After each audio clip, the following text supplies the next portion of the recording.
Well, I'm Tom O'Halloran, and I'm running for Congressional District 1, Arizona. I've my background, I was a Chicago police officer for 14 years. I was a businessman for quite some time at the Chicago Board of Trade. I served on their board of directors. I was a consultant on the integration of technology and long-range planning into financial institutions around the world. And I also was spent 8 years in the Arizona State Legislature. Three terms in the House and 1 term in the Senate. And what made you want to run for Congress? Well, policy. Yeah. When I was at the legislature, I worked in a bipartisan process, and I believed that that was the way to find solutions. And we were able to deal with child protective service reform, education, health care. The approval rating of the legislature went from the mid-teens up to over 50%. During the time I was there, I took a leading role in a lot of that, and all of a sudden I lost my primary in 2008, and in 2009 they started to defund our educational system and many other areas, including child protection, and I just didn't like that. I didn't think it was appropriate. They needed to cut, but they needed to prioritize their cuts and not put so much emphasis on the issues that form the foundation of our children's future. So Ann Kirkpatrick, who was a friend of mine, decided to run for the U.S. Senate, and the seat was open. My wife and I spent about 2 years determining, 2 months, I'm sorry, 2 months determining if I should run or not run, and we decided that we have 4 grandchildren, well, one's coming in October, and 3 adult children. And my grandchildren, other people's grandchildren, they deserve people in Congress that are going to work towards solutions and work for them and not for special interests. And I believe that the dysfunction that's occurring in Congress is a problem with people not prioritizing our citizens, and at the same time, too much power, too many things are done for power versus for solutions. What are some of the most important topics to you right now? Well, I have to look at the district first, my constituents, and that's jobs. Rural Arizona is suffering more than the urban areas. Rural America is suffering more. Education, and those two kind of go together. We have to have a foundation for our children, for the future of their future and our country's future, and healthcare. And then I would guess the type of district I'm in, natural resources, and I have a lot of experience in that. I co-chaired the Forest Health Oversight Committee of the Governor's Office, and I also was chair of the Natural Resource Committee at the legislature. So going back to jobs, what needs to change? Well, we need, I'm truly a believer that we have to raise the minimum wage to a living wage, and that's going to not only allow those families to have a better life and not as much of a struggle, but it'll also allow the local community to have more money flowing through businesses that will help local businesses stay in business. We have plenty of things to do. I have a jobs plan, a 22-point jobs plan that clearly identifies the need for education to form the basis of economic recovery, but that's a longer-term process. The shorter term is infrastructure, making sure we're able to import and export products in a fair way, not the current TPP trade agreement that's potential, but in a way that helps the American worker. Recognize the attributes of rural Arizona and try to maximize those attributes, not only for Arizona, but for rural America, and find a way to make sure that the jobs we currently have in rural Arizona are kept. Part of economic development always has been keeping jobs where they are. And then we have 12 Native American tribes in our district. And so we need to find a way to take what is in some cases 50 to 80% unemployment and work with the tribes to try to find ways to maximize their potential and bring business to them too and the surrounding communities. And I know you're a supporter of STEM programs. What do you think needs to change within the education system? Well, one of the things we have to change is the fact we try to change it all the time.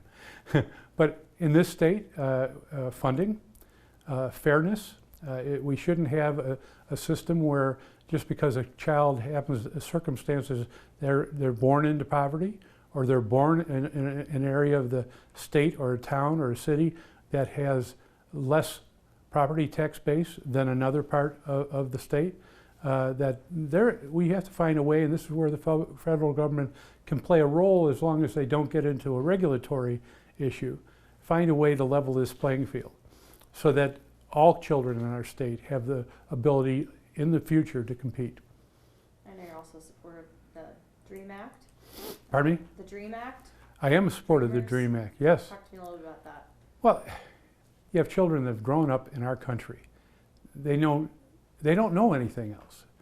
They either came here as a young child, and we shouldn't send anybody of the 11 million people. We should have a comprehensive immigration reform, and during the time that until that time we get that, make sure that we secure the border and do the other relative issues, visa programs and so forth.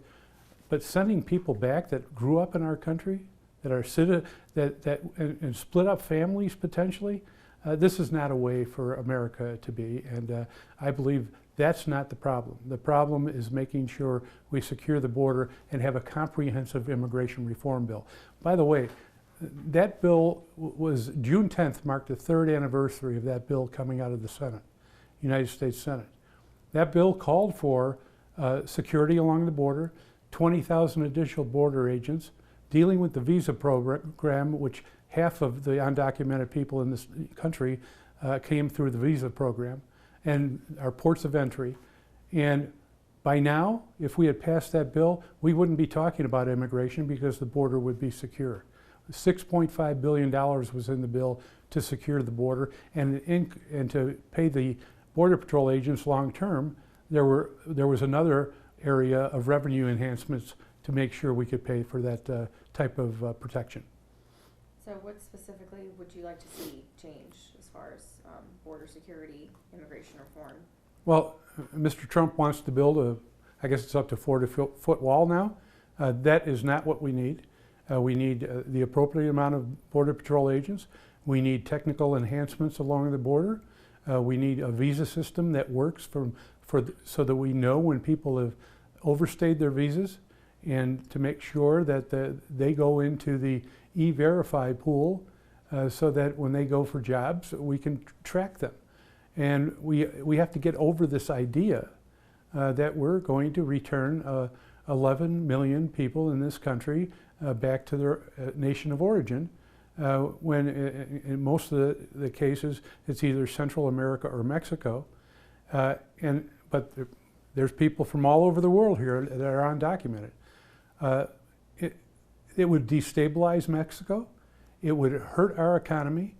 And like, I'm down in the Tucson area today.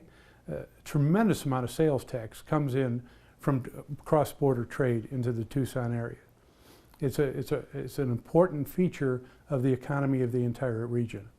So we have to do this in a comprehensive way that takes into concern the protection of American citizens and the needs of our country long term.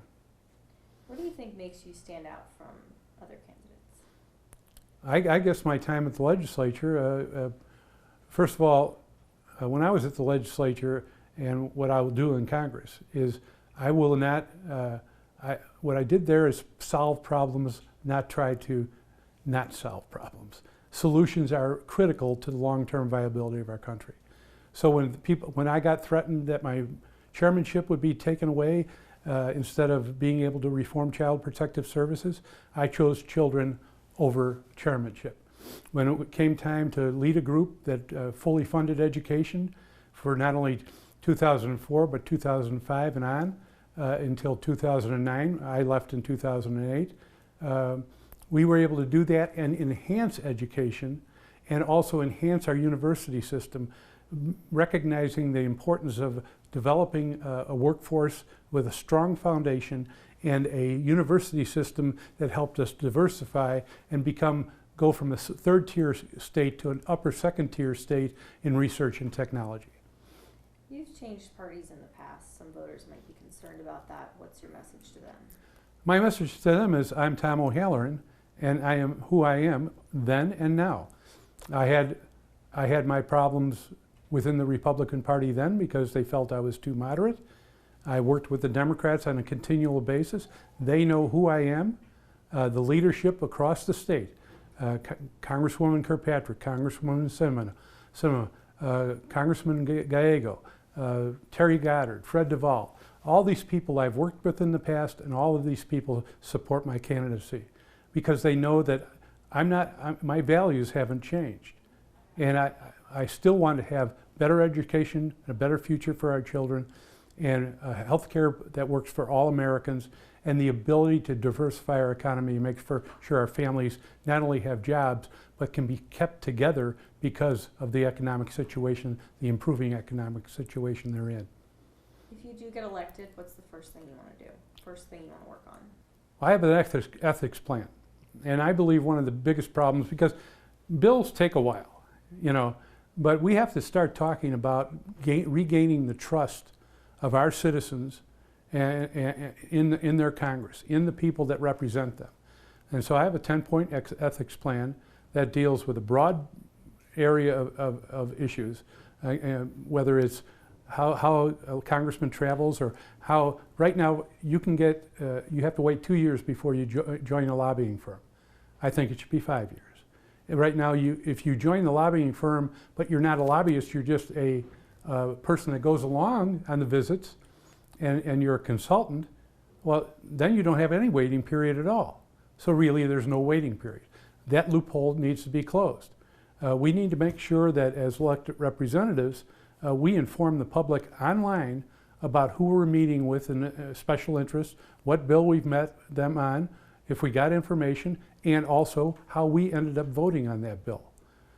In other words, a transparent system, and a system that allows the people of America to know that we are meeting with people.